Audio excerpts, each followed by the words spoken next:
to our Growth and Natural Resources Committee meeting. I'm calling this meeting to order. We have just one item today, the Omnibus Text Change Program, and with that, I will throw it over to Ms. Hayward. Yeah, thank you, Chair. Just as a reminder, this was on your last agenda. The staff brought forward a proposed list of small changes to the UDO. So these are largely cleanup or clarification items. At your last meeting, you reviewed a longer list and identified a series of specific text changes that you wanted to discuss in greater detail. So we do have staff from Planning and Development that will walk you through those items that you pulled. They'll briefly describe what is being proposed and then have a little bit more of the text that you would be considering. So with that, I will pass this off, I think, to Justin Rometta.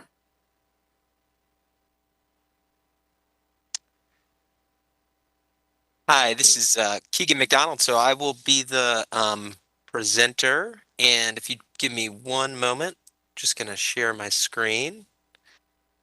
Just want to confirm everyone's seeing that all right? Yes, we are. Okay, great. So again, just a little bit of reminder and refresher. This list last appeared before the Growth and Natural Resources Committee in January. At that point, Natural Resources Committee in January.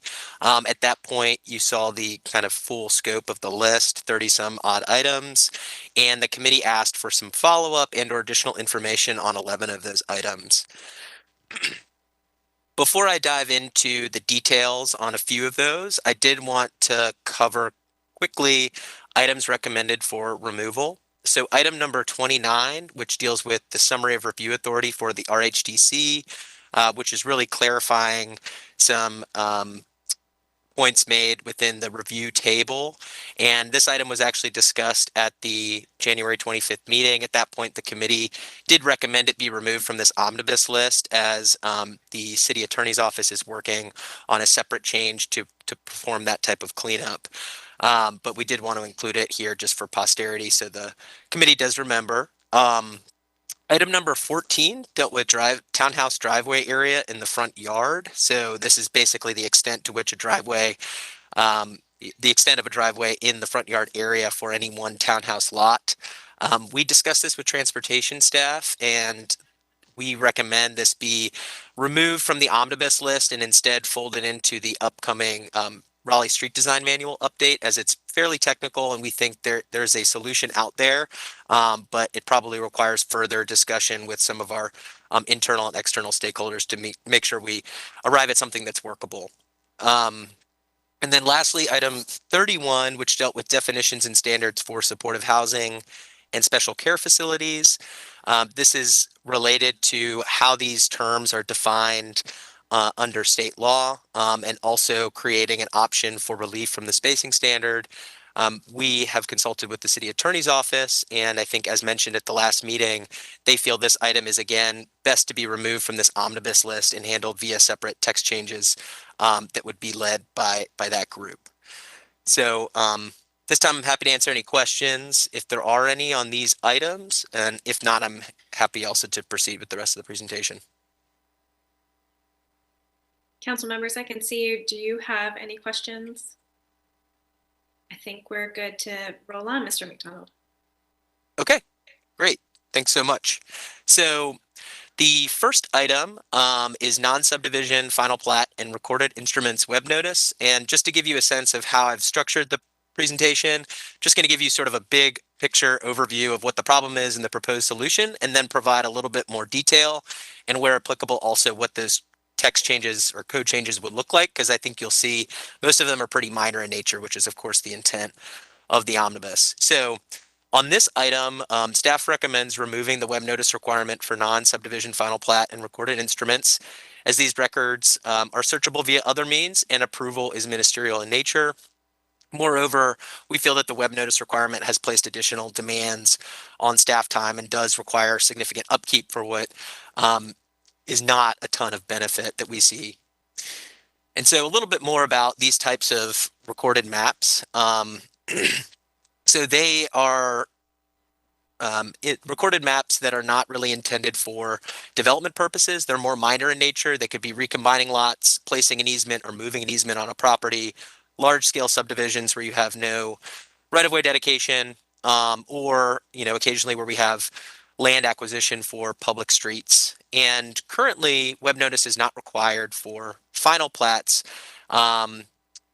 Is not required for final subdivisions, excuse me, and is required for these more minor types of recorded maps. And so we're just looking to kind of fix what we see as an inconsistency there in terms of noticing. And all of these non-subdivision final plat and recorded instruments are actually, again, searchable through the county's Register of Deeds, the Permanent Development Portal, and they're also linked in IMAPs. Web noticing, as I mentioned earlier, does require some additional staff time. On the right, that's just a screenshot of our website and what the web noticing looks like today. So it does provide a case number, a general location, status, and a contact, but that's kind of all that it consists of. The real bulk of the information is actually better searched through the Register of Deeds once that specific map is recorded. And lastly, just to reiterate, these approvals are ministerial in nature. It's different from a legislative or quasi-judicial decision where you'd have someone with who's able to kind of participate in the approval process. This is something that basically follows objective sets of criteria and are approved as such by staff. So there's not that type of noticing concern that you might have with other types of decisions. And what this would look like in the code, basically we just have a table today that lists out public notice requirements for these different types of approvals and applications. So simply just removing that Y from the table and making it clear that web notice is not required for these non-subdivision final plats and recorded instruments.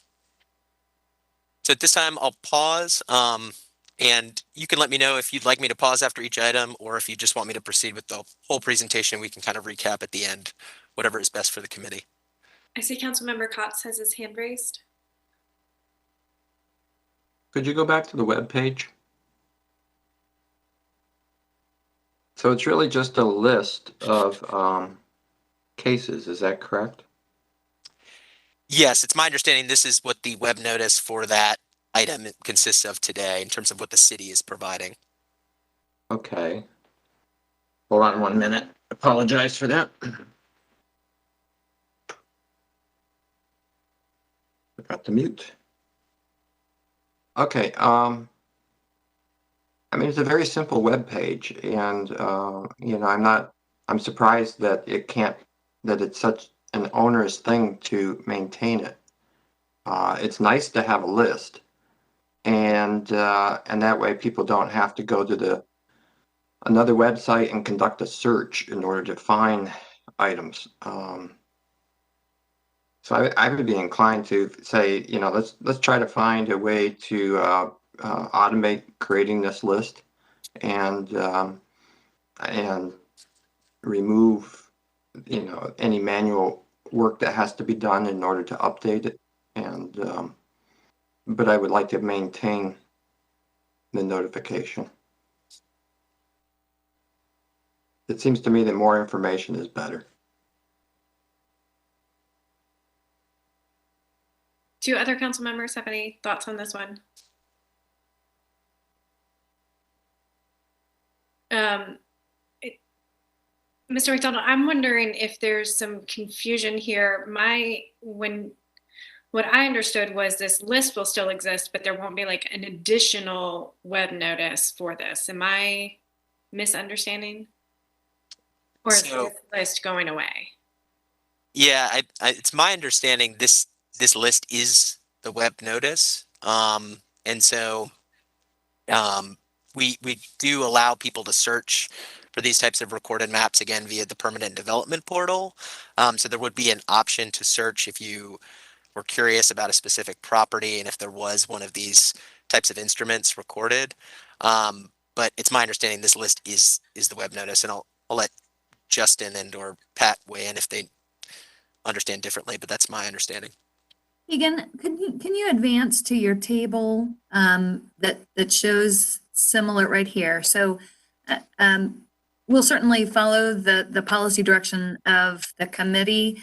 I think the recommendation is on the basis that final subdivision plats, which are more significant actions, don't require this web noticing. We were trying to create more consistency. So with the way that those maps are available to the public, but certainly, so I think consistency to some degree was what was driving this. And again, trying to eliminate perhaps staff work that might not, that could be addressed in other ways, but we will defer to the council if the council believes that there's a public interest in continuing this. But I'll defer to Justin or others in terms of I've mischaracterized the reason behind the recommendation. No, Tansy and Keegan have both characterized everything perfectly. The goal is to just create some consistency between it. And Mr. Romano, can you get a little closer to your mic? yes, Thank you. I'm sorry. Is that any better? Yes.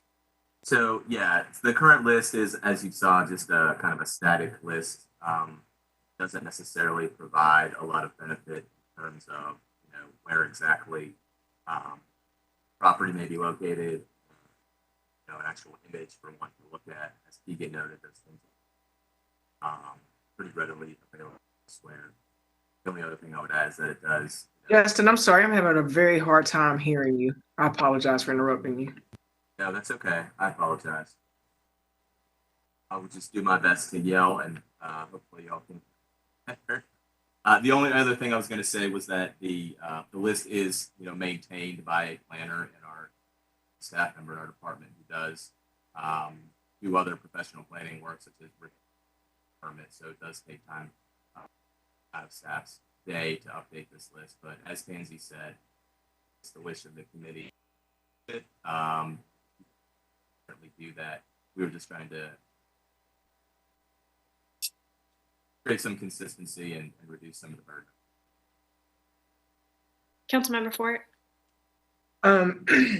I can appreciate what you're saying in terms of like staff time and things along those lines, but I guess I'd probably echo Councilmember Cox's sentiments. We've got so much development going on, and we've probably got more of a heightened awareness of the development and more of an interest from the general public about rezoning cases and what's actually being planned. And so I do think making things as user-friendly and as readily available to the general public should probably be our policy goal, just based on the increased awareness and folks kind of paying more attention and having more questions about what's actually happening with cases and different developments and properties as they're being proposed and coming online. So I'd probably echo Councilmember Cox's sentiments on that from that perspective. Councilmember Cox, I saw your hand raised a little while ago. Do you have another question? Well, if you could go back to the table.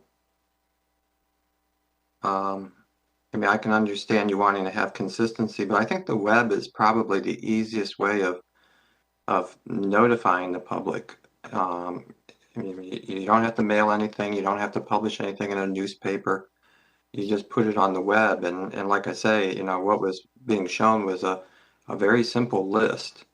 And there are ways to be able to automate creating those lists so that it can help to remove any work that staff has to do. So I would say rather than removing the list itself, I would recommend looking into ways to make it easier for staff to get the information onto the web. In other words, a technical solution rather than a policy solution.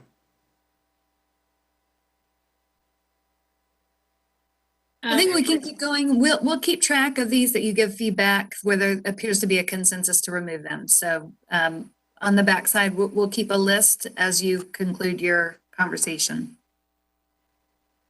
That sounds good. Councilmember Knight, do you have any other thoughts on this before we move to the next one? Are you okay? Okay, great.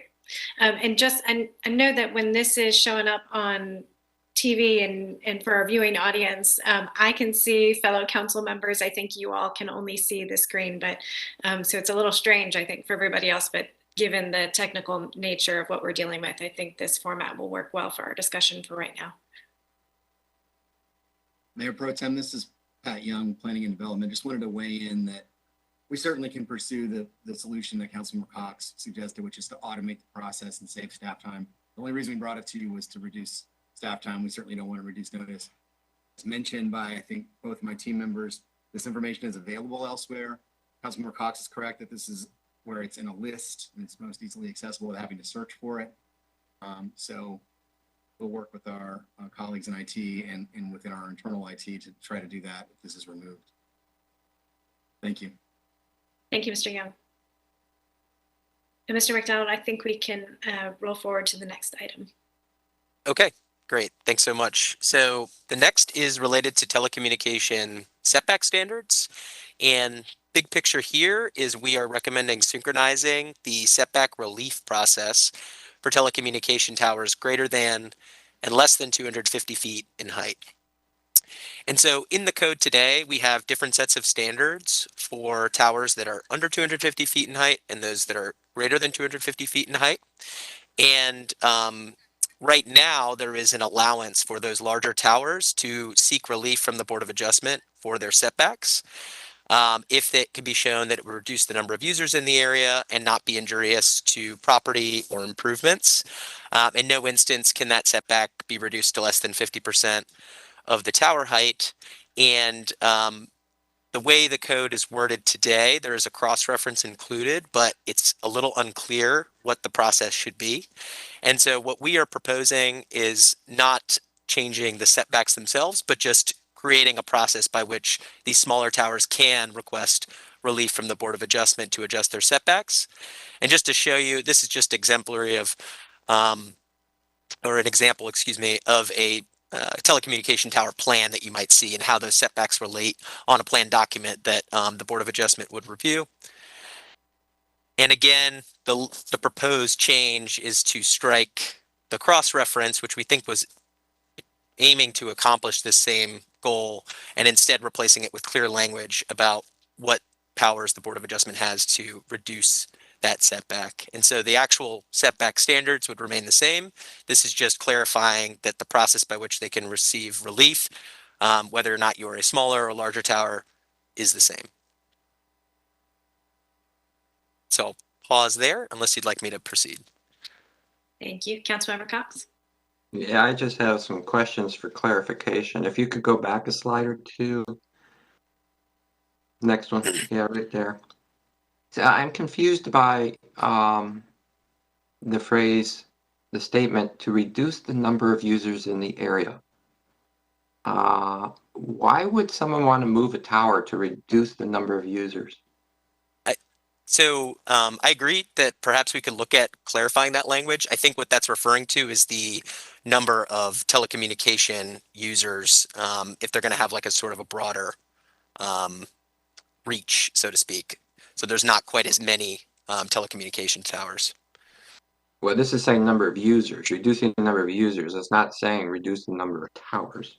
So that's a big difference. Yeah, I think it's referring to users on the tower, but it's certainly something we can look into to see if we can provide clarification. I'd have to pull up the exact text to be certain. Yeah, I'd like to get clarification on that. I'd also like to know in Raleigh, how many towers do we have that are less than 250 feet in height versus greater than 250 feet in height?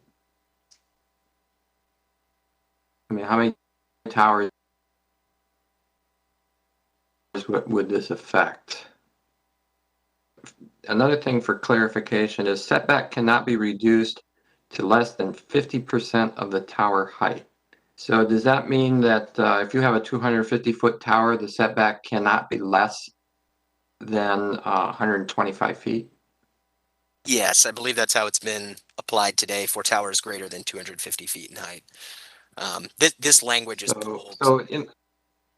So of those towers that are less than 250 feet, I mean, we get some information like not only how many towers there are, but what the heights are, and what would the resulting setbacks be, or or minimum setbacks be that we're talking about? Are we talking about 25-foot towers, so they could be 12.5 foot from the property line? So council member, this is Pat Young. I'll try to weigh in here on some of your questions. What's intended here, and again, as Keegan said, the language might need to be clarified, but the intent here is to allow for some reduction through Board of Adjustment review of setbacks for larger towers so they can accommodate more telecommunication devices. It's really not about the number of towers. Newer towers can accommodate more devices and are also designed to collapse down rather than out. So they're both safer and can reduce the number of overall towers in the community because they can accommodate more devices on them. So really the intent here is to allow the Board of Adjustment to do a site-by-site assessment of whether or not the setback can be reduced, meeting the overall community goal of less towers and without being injurious to nearby property owners. So just to help, and Keegan and Justin, please weigh in if I missed Well, anything. that's another interesting thing about community goals is it just about the number of towers? Because there are some towers out there that are just downright ugly. They've got so many devices on them, it isn't funny. And I think those have a negative impact on an area, on a neighborhood. So So members of there the has to be committee, I some think, sort of balance between the number of devices versus the number of towers, I would think. yeah, so members of the committee, one suggestion here, our goal really was to bring forward recommendations that we thought were straightforward in terms of more code cleanup. If this is an item where you believe that there are larger policy implications and that you'd like to have a more detailed review, then it's certainly, I think, appropriate at this time that you could remove, again, some of these items from consideration if you think there are policy considerations that are not addressed. So I think the goal, again, was for the omnibus to reflect more technical corrections and clarification that could be addressed more quickly. I'd be curious, Councilmember Cox, I see you, but I'd be curious if Councilmember Knight or Councilmember Fort have any thoughts on this one.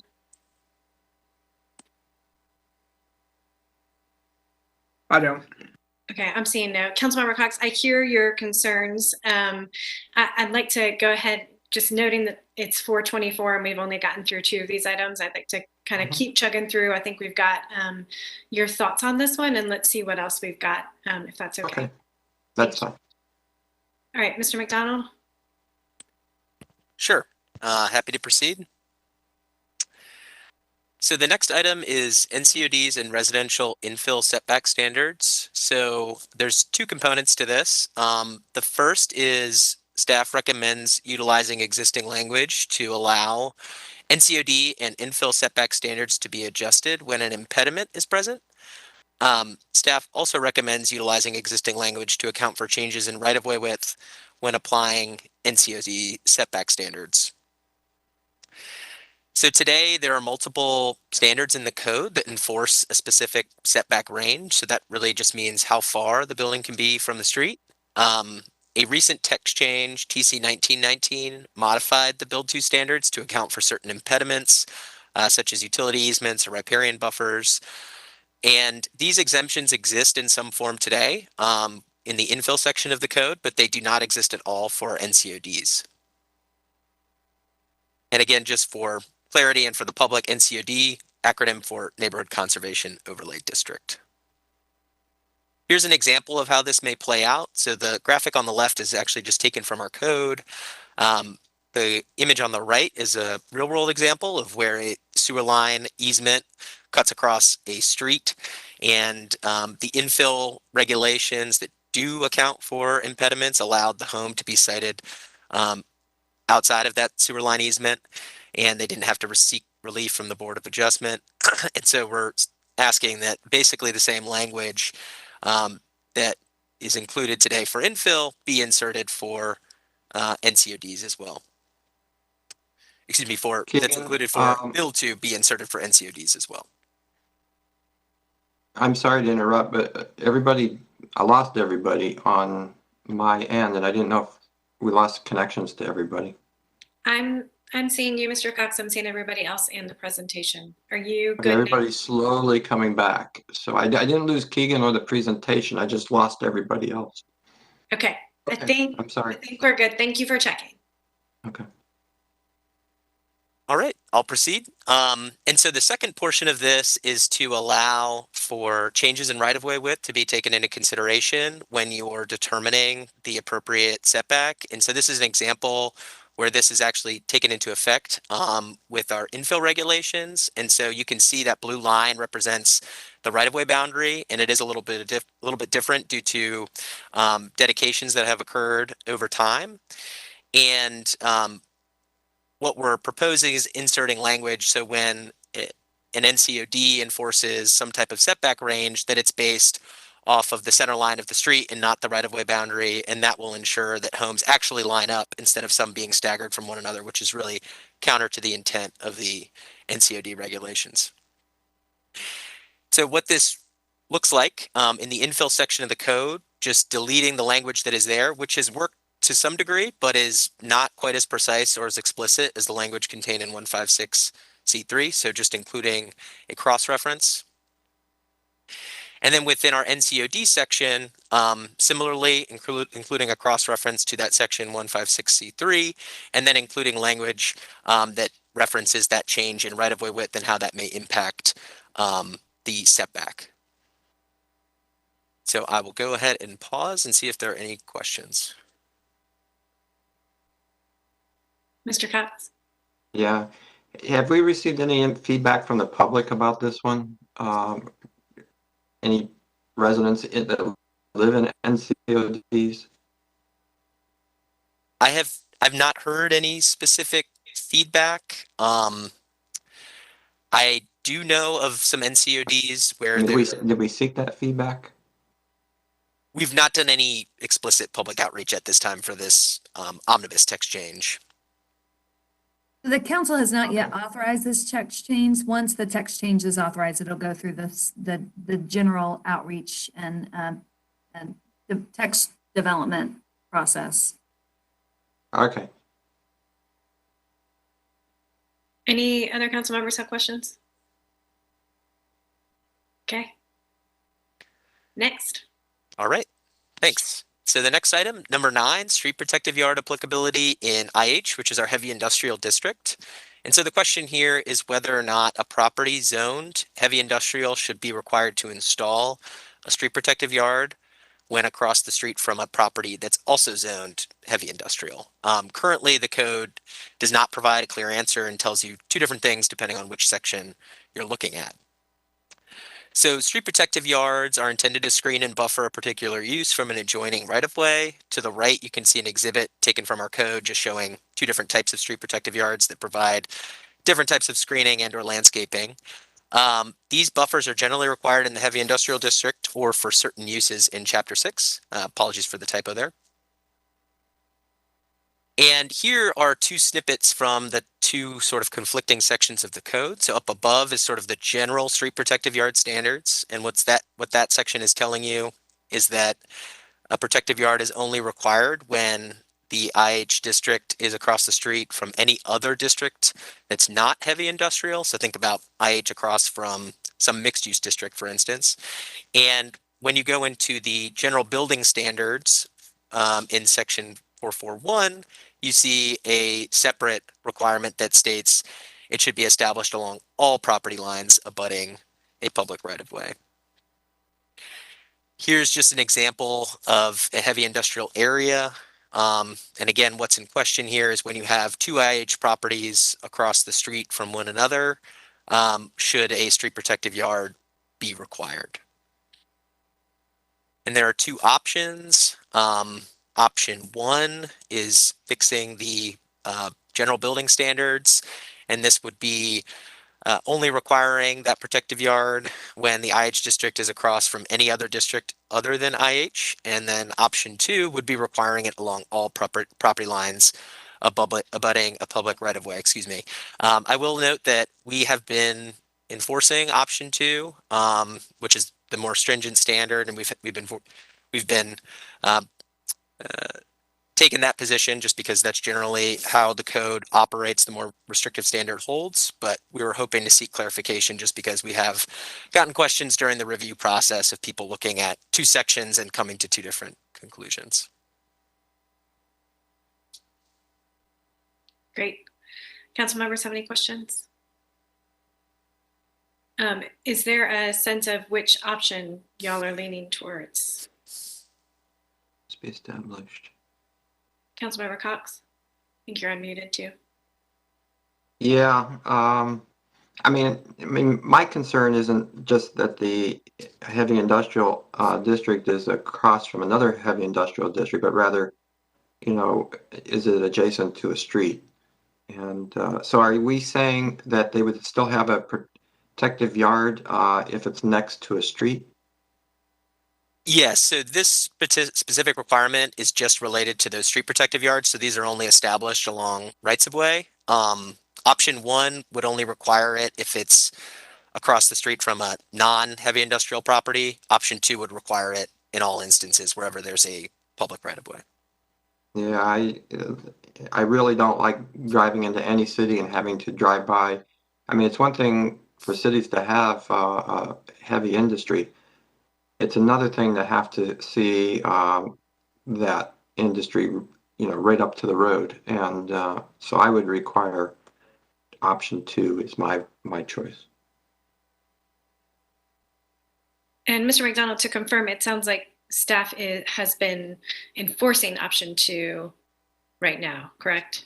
Yes, yeah, option 2 is more stringent. It's the one we've been enforcing. Councilmember Knight or Councilmember Fort, do y'all have thoughts? My only thought is kind of the same track that you and Councilmember Cox was on. Since they were already kind of enforcing option 2, it seems like to continue, you know, following that particular policy. It's fine. I agree. That's fine. Okay. Mr. McDonald, then I think the committee is leaning towards option 2 for this item.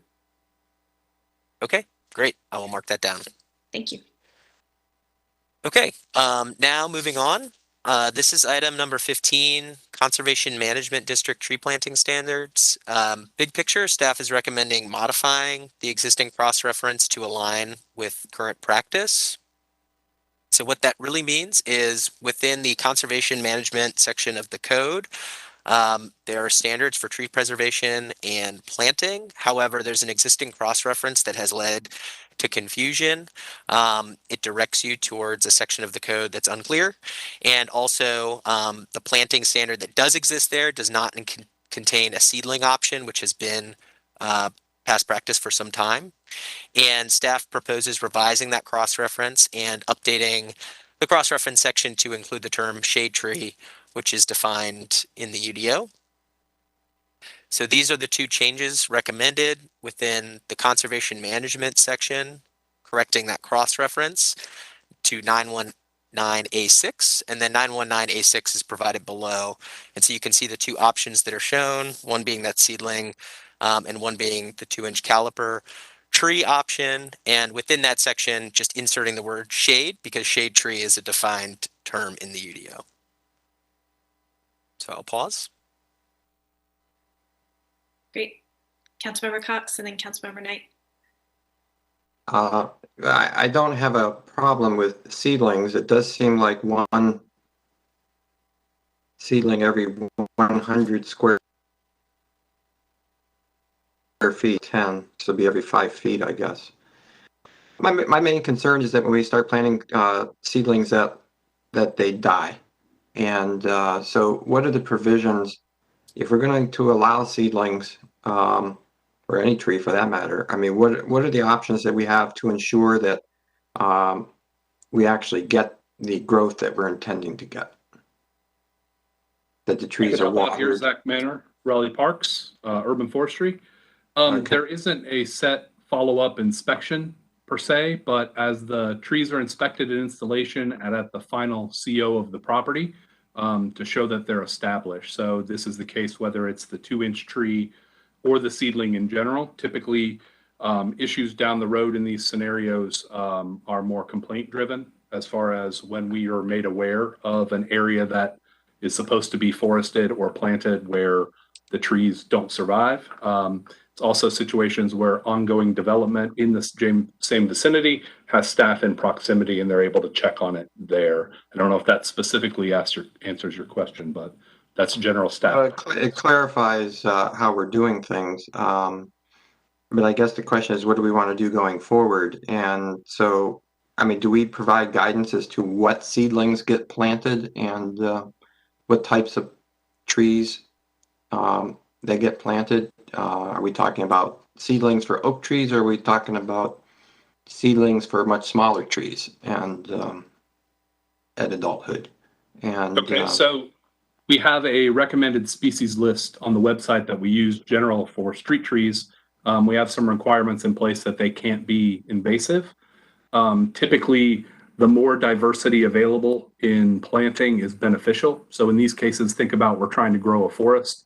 A larger individual tree is great for a street side, but in a scenario for trying to reforest, the more trees we plant, the better. That'll give us a higher success rate of survival and give us a better species diversity. So in some situations, a mix of large and small maturing trees are preferred. It kind of more mimics a natural forest as opposed to planting everything exactly the same, I guess would be the best way to describe that. I guess my only feedback is that I'd like to see more done in terms of follow-up after the certificate of occupancy is issued. And because it seems like right now, once that CO is issued, then we don't do anything. And it would be nice to have maybe a 6-month follow-up or even a 1-year follow-up, just to make sure that we're getting the growth that we are intending to get. So That's that would be my definitely feedback. something staff can work on. Yeah, I was going to say, I think that's something outside of this item and this text change, but I think it's a fair question. Ms. Hayward, I don't know if we need to, or City Attorney, I'm not sure if we need to bring that up in another setting in front of the full council, just because it's not necessarily on our list, but Yeah, thank you. I do think it's more of an operational staff resource consideration. You do have a couple of initiatives in the strategic plan that Mr. Manor is working with in terms of setting and working towards tree canopy goals. And so certainly I think we can, Zach has the feedback here to consider that. And I think as you have ongoing conversations about your strategic plan and giving direction about ways that might be a more appropriate venue to give that feedback and to connect it to a conversation about resource prioritization. Great. And Councilmember Cox, you might put that in your back pocket for our council retreat next week too, when we're going over strategic plan. Councilmember Knight, did you? Yeah, I have a few things. I don't know the definition of shade trees, so could you recite that for us? Yeah, certainly. Sorry to interrupt. Yeah, so shade tree is currently defined as an evergreen or deciduous tree whose mature height can be expected to exceed 35 feet and which has an expected crown spread of 30 feet or more, and is considered a shade tree in accordance with the American Standards of Nursery Stock set forth by the American Association of Nurserymen. Okay, so I got some issues with that. So it seems to me, y'all are probably aware of the nature of oaks, and as I just looked them up, Douglas Talamy. First of all, they need to be native, indigenous, not exotics, but also oak trees are where we really should be going here. That's what all the experts are saying. Evergreens, while most of them are native. And I'm not sure why we're going with evergreens over oaks. I do realize they grow faster, And then the point of seedlings actually are what we should be going. If you listen to the guy who wrote The Nature of Oaks, the larger the plantings are, the more likely they're going to die. And so when I think of a seedling, I'm thinking of like, get down to the base of an acorn. I mean, is as new and as young as possible, is what I understand is actually where we should be going to have better chances for them to survive and to grow to, their potential destiny. And so I think I get it that it's, we'd all want it to go fast, to grow fast.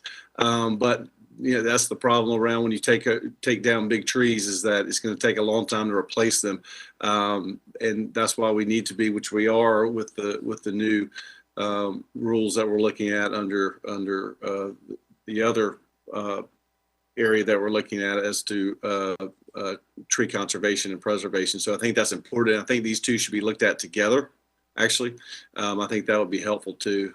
So native, I think we need to be looking at oaks over evergreens, and then the age of the stock that we're using to plant or replant, I think is very important. And I think it's it's all out there with and the experts are moving in that, have moved in that direction. Thanks. So I'd add that I've seen the same language and information that Councilmember Knight is referencing in the history of oaks, I think it is. I wonder though, for the purposes of our text change today, the omnibus text change, does staff think that given where the conversation has just led itself, that we should pull this one and think about it in context with the other tree conservation text changes? Or is this one really about just those two language pieces? And if we're interested in really looking at shade trees, that we should have, that's a separate conversation, and that this can still move forward as part of the omnibus.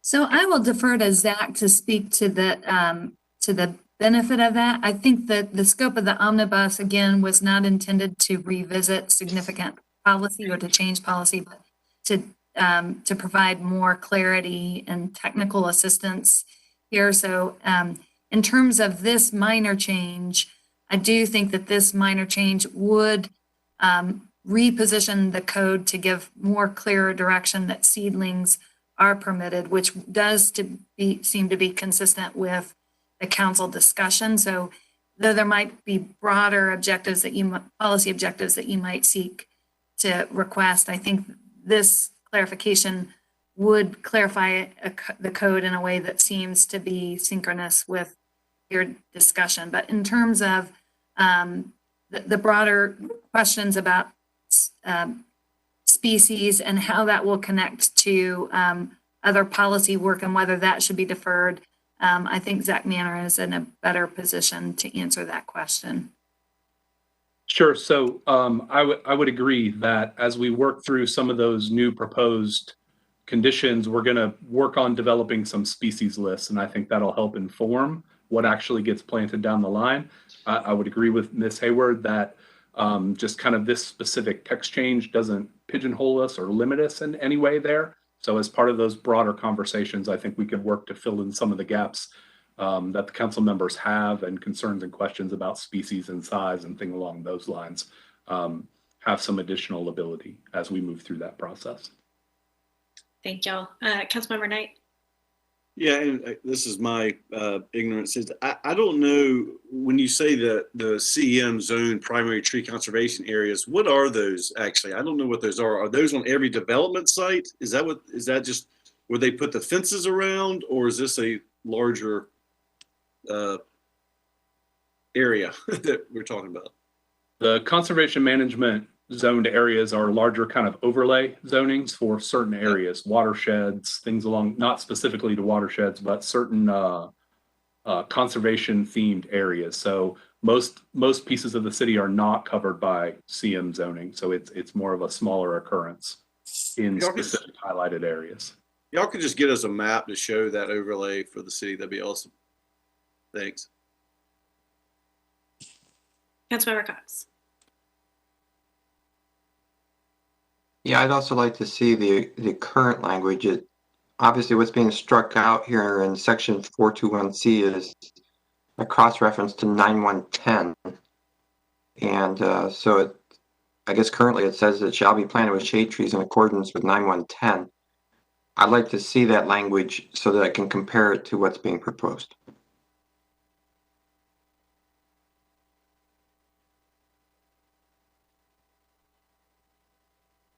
Mr. McDonald, do we have that? I could certainly pull it up. I don't have it readily available in the presentation, but I could certainly pull it up on my web browser, but whatever the preference of the committee is. Okay, I again, keeping an eye on time for kind of what I'm hearing from folks is we still have a lot of questions for the Growth and Natural Resources Committee. We have a lot of questions about trees. We really like them. But I think for today, this item seems to be a small enough change that really is about cleaning up code and inconsistencies that we can move forward with this one. And then let's all four remember this when we're at our strategic, at our council retreat next week and thinking about the strategic plan and digging back into this as additional text changes come to us around trees. That would be what I would suggest we do to move forward. Councilmember Cox. Well, I have the UDO in front of me actually, so I'm looking at 9110, and it actually consists of 5 fairly lengthy sections, A through E. And I'm trying to understand that when we cross-reference this section 421C to 9110, how 9110 relates to 421C, because 9110 covers tree protection plans, it covers perimeter buffers, it covers forest management activity that is allowed, and it also stipulates violations. And so if we remove this cross-reference to 9110, do we lose all of that? It seems like, so I'm concerned that it's not a minor change. I think it's a fairly significant change. Zach Manner, again, I can speak to that, Councilor Cox. 9110 is the specific chapter for properties prior to development that don't have tree conservation. So a property greater than 2 acres that doesn't have established tree conservation. Typically, if a buffer is disturbed or a violation occurs, the planting standard associated with 9110 is what is put into place in the case of a violation. The change to 916 is just a different planting standard in the same 91 section, just not specific to violations on properties that don't have recorded tree conservation area. Yeah, I think that needs to be clarified in the language then, because it's not clear to me. And you know, it should be clear that this only pertains, there should be some statement in there saying this only pertains to planting standards. Mr. McDonald, is that something we can do as y'all are drafting the actual text change that we will eventually move forward? Yes, I think that's certainly reasonable. I would just defer to Zach and or Chris if they feel that removing this cross-reference has any impact in the manner that was described. It's my understanding that the cross-reference as it reads today is somewhat nonsensical because it does refer you to the section that's not fully related. And so correcting the cross-reference was really just intended, as Zach said, to provide that clear, explicit planting standard, but it does not impact how 9110 is applied otherwise. But I'll just defer to Zach and Chris. But if there's an option to improve it, we certainly could look at that.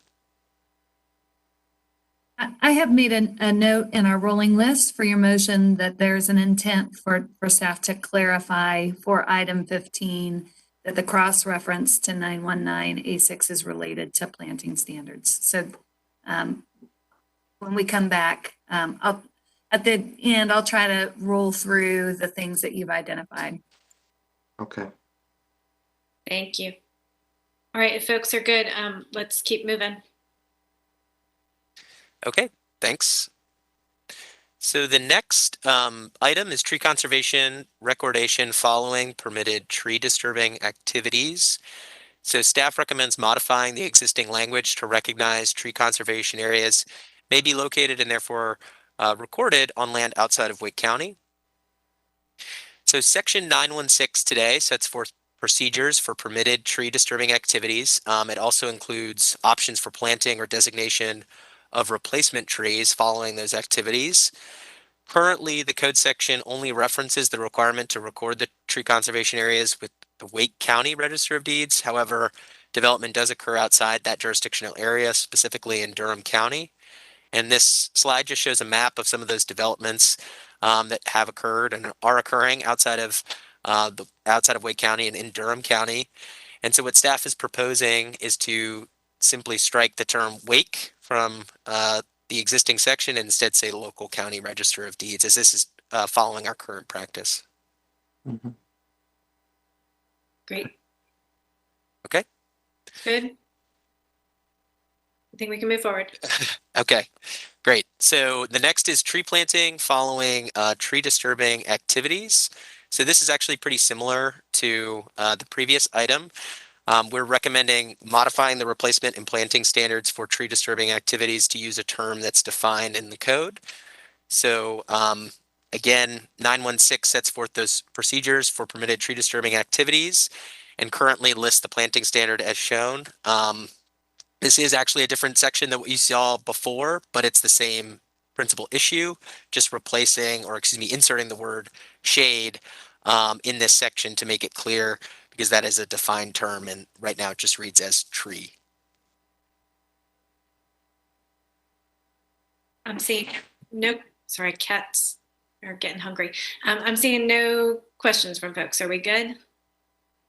All right, let's keep moving forward, please. All right. And item 18 is secondary tree conservation areas. So staff recommends removing unclear language from the code as it pertains to these specific areas.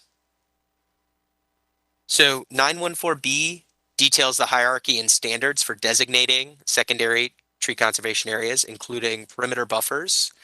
And within that section, there is a statement that buffers and their alternates must be at least 32 feet in all directions and be a minimum of 4,000 square feet in area, excluding external boundaries.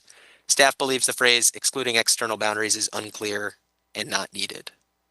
So the recommended change is just to eliminate the term excluding external boundaries. Seeing no questions, we can keep moving.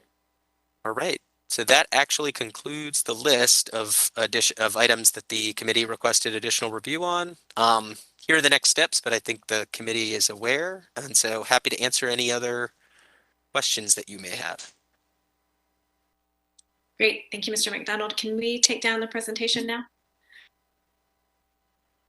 All right. All right, council members, so we have reviewed twice now the omnibus text change list. We've got at least 4 items. We've got 4 items to review, the 3 that staff came forward with, and then item number 6, which was the first one we discussed today.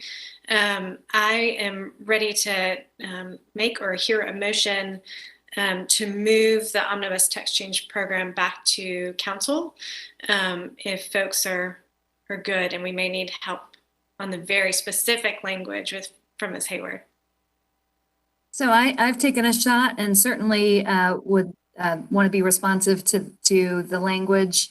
I think your motion is to move a recommendation to authorize the omnibus text change, excluding items 6, 14, 29, and 31, and clarifying support to advance option 2 for item 9, and requesting that staff further clarify language to be clear that the change in reference to section 9.19A6 is for the purpose of planting standards only.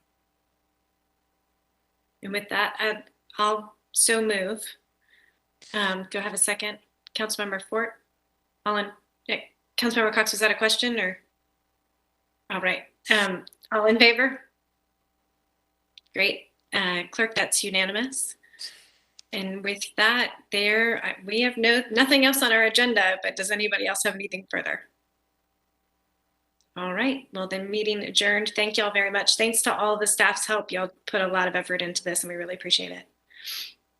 All right, thank y'all.